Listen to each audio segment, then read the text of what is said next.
Well, here we are, and I start, and you're right off with a look at Ric Flair's moveset. And we're back, ready for another tutorial. You can hear my voice is slowly making its way back, so hopefully this is a little bit clearer than our last video. But we take a look at Ric Flair. I have him at 109 gold. Generally speaking, I believe 109 is where it is. You can do a whole lot more with 3.2 million coins than jumping somebody up 11 levels. So I'm keeping him right now. And we go with purple, purple, green. And here's why we go with purple, purple, green. The second purple move, what it can do is it changes silence gems into green gems, which helps you recycle the green move. It's important for a couple reasons. Remember, when you're doing the figure 4, you have in total 5 gems. Even if half survive, that'll turn into a green and help you recycle back what you're looking for. Now, ideal trainers for Ric Flair, and I'll flip over there in a second. Obviously, his change gem move is a green, so there is no green MP trainer, nor will we know if there ever will be. So you want to have the purple gem trainer, which is Daniel Bryan. We'll flip on over. What's nice about Ric Flair is that he's not tied to a color. So it's, in this case, with Daniel Bryan at 3080, it's 9 randoms. If you have Daniel Bryan at 5,000, you get 10. So you're guaranteed 10 gems across the board. That's a whole lot that can catch. Additionally, due to what I like to call the glitch here, what it'll do is it'll make 10 silent gems into green gems, which is helpful for if, for example, you lay out a couple different of the submissions and there's more silent gems on the board. It also can be helpful in the event you fight somebody who has a silent gem. Now for our second trainer, you see it's sitting empty here. Ideally, in a perfect world, I would love to have Brock, the zombie, because then it would take his 6 turn, which is already wonderful. 6 turns becomes 9 turns, and that guarantees to wipe out any MP that anybody has. Additionally, Stone Cold Steve Austin would be a nice trainer. Unfortunately, I don't have him either. So for now, we're going to have to settle upon making a decision in terms of where we want to go. I have some yellow gems. Let's, for all extensive purposes, because I want to match him up with somebody such as like a Seth or a Meta. Why don't we, purple on green. Obviously, we don't want to do that. Let's take and give him a defensive bonus of some sort. And why don't we go with the Bret Hart, 30% less. So it's defensive, and maybe that'll give us a chance. Now, jumping on over, as I often do, the thing that's nice about Ric Flair is that when you have larger rosters, or even when you have smaller rosters, you don't need to move around trainers for Ric Flair unless you have the situation where Daniel Bryan is taken. So what's nice about Flair is you can get to his change gem move with the green and not really worry about it in terms of taking an MP trainer off somebody else. So he helps you strengthen your roster as a whole and go further from there.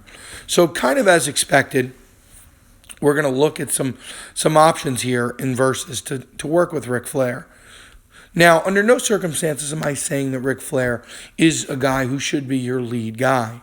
What I am saying is he's a guy that can help strengthen your roster and give you some opportunity without killing you. So we're going to go with Ric Flair here. Now, this is the Seth we're going to choose to fight. They're all the same, but this Seth versus another Seth, it doesn't really matter. Now, links-wise, here's where the tough decisions come in. Now, part of the reason I want to fight this Seth is because, generally speaking, you're not going to be able to beat him in 5 turns. However, you know as well as I do, the computer will tag in Goldberg, and he's only a 2-star bronze, so it makes a lot more sense. Now, here's our main question. Are we concerned about getting the figure 4 ready? Because Greg the Hammer gives us 2. Or his green move will be ready to go turn 2. And it'll flood that board with purples. But we know that basically this Seth isn't exactly what we're looking for. But let's try both ones. For now, we're going to tag him with Vader. And we're going to go with this to start.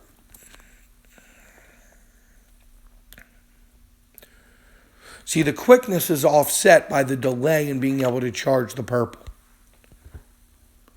So we're dealing with a standard green, blue, blue. And ironically enough, as we go through this, now, this is a situation where, yeah, I actually spited my face on this. Because we're going to match up these greens. And it's the right move to match up these greens. That being said, the computer will not match up with those purples because I had the negative purple defense. So really, we might want to be defensive here, and I think that's probably the right move, even though they'll match up with it. But either way, we're going to be looking either at the green or the blue. So I think we just roll the dice here. I'd be very surprised. They should see they match up in that circumstance, the blue. Now, really, our only hope is to hope that these 9 gems catch the purples. And let's see what happens here.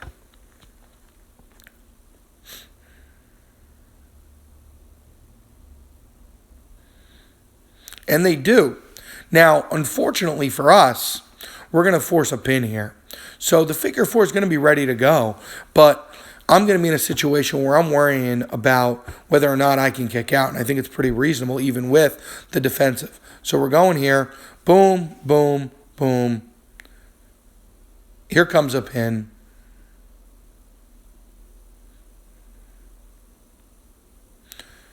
And now we have to deal with the backlash here.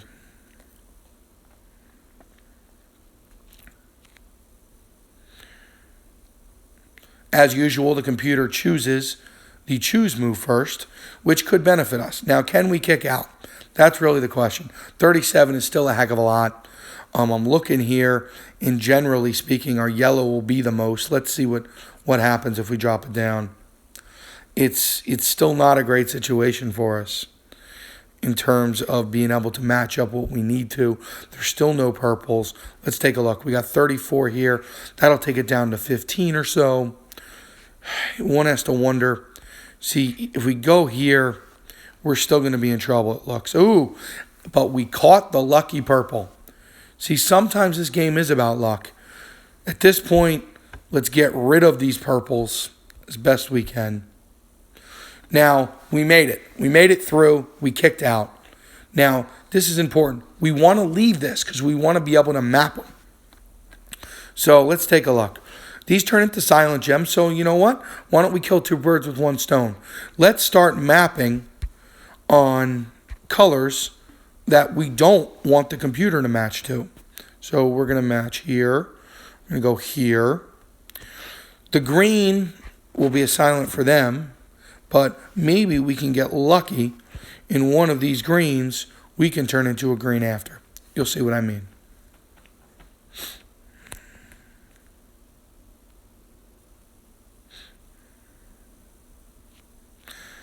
The 6 count is real strong because basically we're just sending him back home.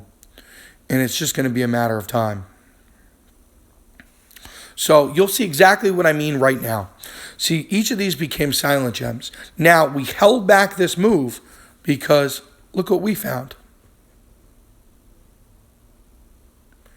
Boom. And now we're changing gems again. And we're partying. And I don't think Seth's going to get out of this party alive.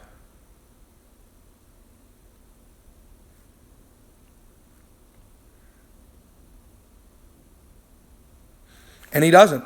So even a character like Ric Flair, which people say is weak, I mean, we didn't have a whole lot go right there. We still got hit with both his blue, well, at least his main blue move. And he goes down with a 2-star victory. What's nice about Vader, if you have Vader built up, is that as you can see, we match those greens. That matches both. That'll charge up both of Vader's greens. So if through the submission Seth manages to make it out, we're still doing okay. Now, it is important with that green to have a turn too. But sometimes it's also nice to be able to get the other moves charged up quickly. So in this circumstance, I'll show you what it looks like with Greg the Hammer. It'll be slower on the green, but it'll give us a much better chance. And let's do it against, we'll do it against his AJ. Another meta character.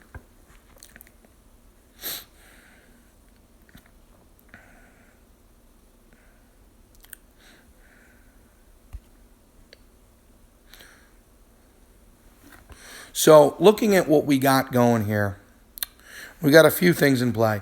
One, if we look here, he's going to be changing the yellows. So ideally, we want to get rid of as many yellows as we can. So what we're going to do here is we're going to swap down. We get that green out of the way. Unfortunately, because we don't have the WCW link, we got to wait one more turn. So what we're going to do here with him is we're going to watch him hit. He's got his blue. And lucky for us, he's going to do that finisher first. So he hit the blue. We've got the green still in play. Believe it or not, we actually want to leave the purples on the board. So really, let's just see as much damage as we can get out of them.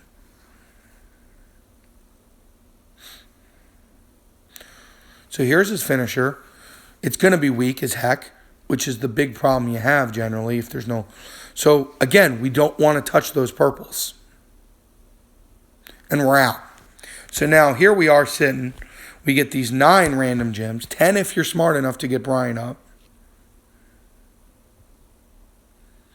And again, we're partying. Unfortunately, what we can do here is even stranger. So really what we want to do is we want to hurt him as much, and we want to see if we can get that green back going again.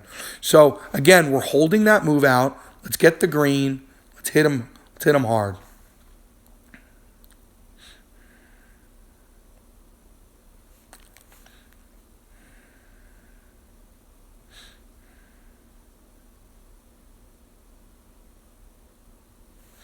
All right, so now both moves are done.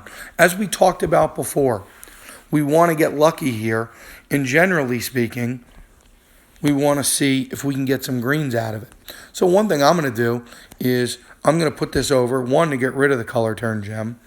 2, to see what we can do about maybe being able to match it over. So let's take a look. We're going to do that. Well, doesn't look like there's going to be any greens getting anywhere close here. With AJ, we probably want to get rid of... We don't want to have a major situation with the purples. So let's try to block some of these. We'll block here. And we'll block this purple. And let's see what they do. And for those who don't know, when you go over another gem, it does eliminate it. As you can see, some of the color turns were gone. So here we're running AJ real low down. We still have that change green, and it looks like it might work out for us. And right on cue, he's back. So again, let's take advantage right now of knowing what we got going here. So let's try to get these greens down.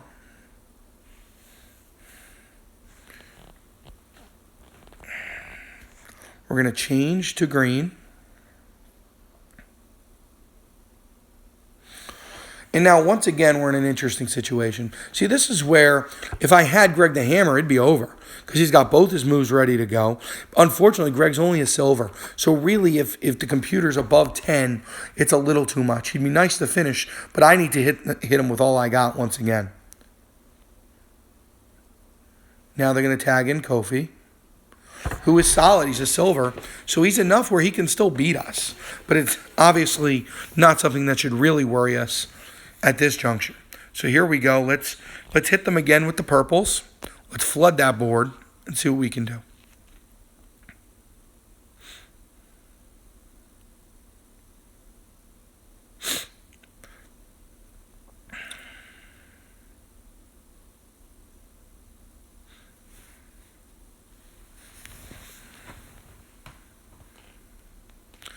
This is a prime example of when you do have a submission guy. I mean, really, we're at a situation where I'm probably going to lose. And you know what? I deserve to lose. You know, it's a situation where if you have a submission guy, you really, really need to be careful and make sure you have a decent tag partner. And it's amazing. You look here,